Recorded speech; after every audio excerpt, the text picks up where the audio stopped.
This is the new Mac Pro, and it's incredible! The last Mac Pro with an Intel CPU was released in 2019 and sold right up until 2023.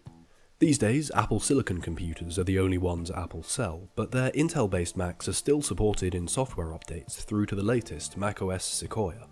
Intel-based Mac Pros have historically lasted a ridiculously long time, with my still usable Mac Pro 5.1 from 2010 a prime example of this.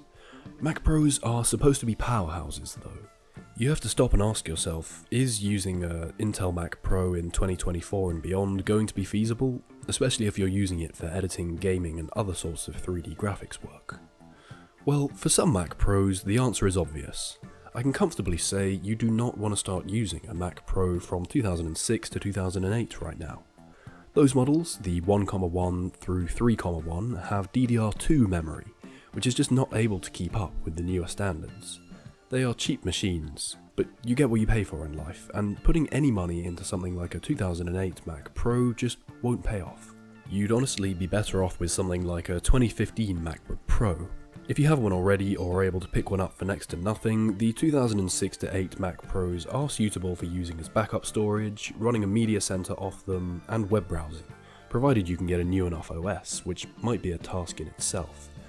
But yeah, enough said, the first 3 Intel Mac Pros are best avoided for daily driving past 2024. We'll talk about the 2019 Mac Pro later, as that's certainly the most powerful of the Intels. But first, a look at the 2009 to 2012 Mac Pro 5.1s. This is a 2010 model to be exact, but all 5.1s are pretty much the same inside. Up to 12 cores from dual Intel Xeons leads to decent multi-core CPU performance, especially for a machine of this age. It is incredible how you can throw almost any modern game at this 15-year-old computer and it'll run as long as you've got a decent graphics card inside. My card of choice is the Radeon 6600 XT, which is a capable but pretty mid-tier graphics card released in 2021. As you can see, using this machine for gaming is a breeze most of the time, and I have pretty fast boot times on my SSDs, which I run both Windows 10 and macOS Monterey from. As a backup machine to stick loads of massive files in, I also love the Mac Pro 5.1. There are 6 spots for SATA storage, and of course, several PCIe SSDs can be put into the 3 available slots once your GPU has taken up one. So that's the good stuff. Problems start to arise if you use a Mac Pro 5.1 daily though. I occasionally can't launch games such as Call of Duty Warzone because the old Xeon processors on board don't have AVX2 support. Most games are fine, but I'm sure the list of unsupported titles will start to grow. There are also several OS related issues. Modern macOS versions have to be patched onto these older Macs as they aren't supported natively due to their age. OS patching isn't as difficult as it seems, but because newer OSs like Monterey weren't written with these older parts in mind, you'll notice instabilities here and there. My Mac buffers for a ridiculous amount of time in Final Cut and iMovie. Safari only seems to work every 3 out of 4 times I launch it. And my USB ports don't accept keyboard and mouse inputs from devices plugged in after boot. And for some reason, the computer won't power down its hard drives when in sleep mode, so it doesn't fully sleep. These are small problems, and some of them may well be easily fixable. Others might need a clean macOS reinstallation though, and I can see other issues popping up if I were to reinstall and patch my boot OS. So is it feasible for daily driving? As a Windows machine, probably. This runs like a really decent PC even in 2024, and there are very few games that you won't run due to the AVX2 issue.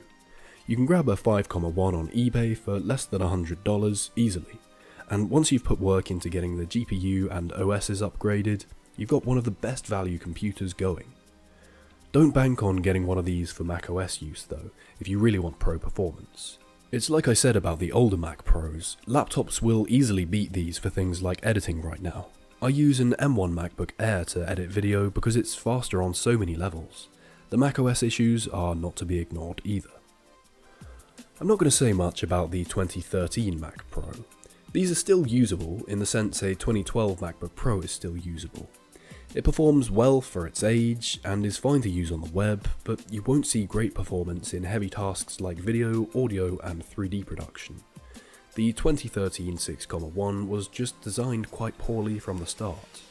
A small case means there's not enough airflow to cool the machine, which has led to parts failing more often than usual. Only GPUs designed specifically for the 2013 Mac Pro fit inside, but for a high price you could put together an eGPU setup to up your graphics performance. In a nutshell, these Mac Pros offer a similar experience to the earlier 5,1s, but with markedly more drawbacks such as price, lack of upgradability, and a pretty cramped case.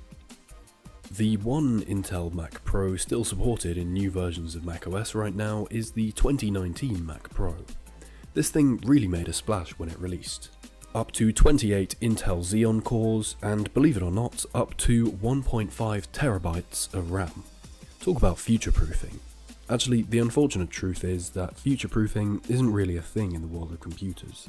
Yes, you could call these parts ahead of their time for 2019, but because of this, prices haven't dropped as much as one might expect.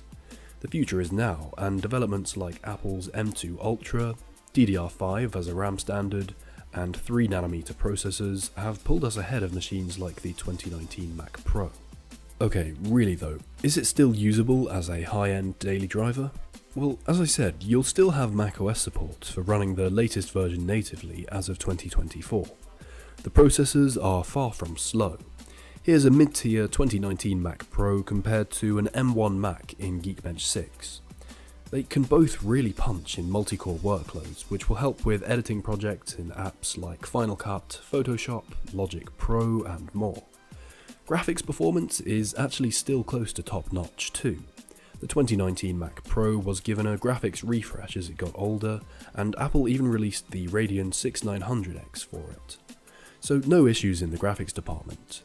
More RAM than I have storage, solid single and multi-core CPU performance, great choice of both Windows 10 and 11, Linux distributions, as well as the latest in macOS, all across super-fast PCIe-based SSDs. There's very decent I/O too, with a minimum of 4 USB-C Thunderbolt 3 ports, 2 USB-As, and 2 10GB Ethernet ports. This all comes at a price though. You're looking at £2,000 UK minimum, and closer to $3,000 US. So the question now becomes whether or not that price is worth it for you.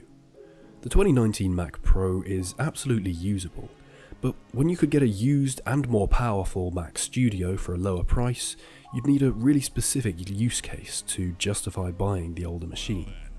The main benefits I can think of are running Windows and other OSs natively, as well as having far more upgradability and customization options down the line, as not even RAM can be upgraded on Apple Silicon Macs. Also, macOS support will be dropped for all Macs once their lifetime is up, but that's not so bad if you own an Intel Mac Pro. You'll be able to continue running up-to-date versions of Windows for a long time to come. So basically, those are your options for Intel-based Mac Pros in 2024. It may be an old platform, but there's still professionals using these things daily, especially those 5,1 and 7,1 models.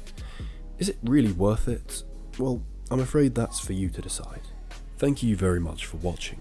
Big thank you today to everyone who has subscribed over the last year and a half I've been posting here. We just hit 10,000 subscribers, which is a ridiculous number. I'm very grateful. Anyway, see you all next week.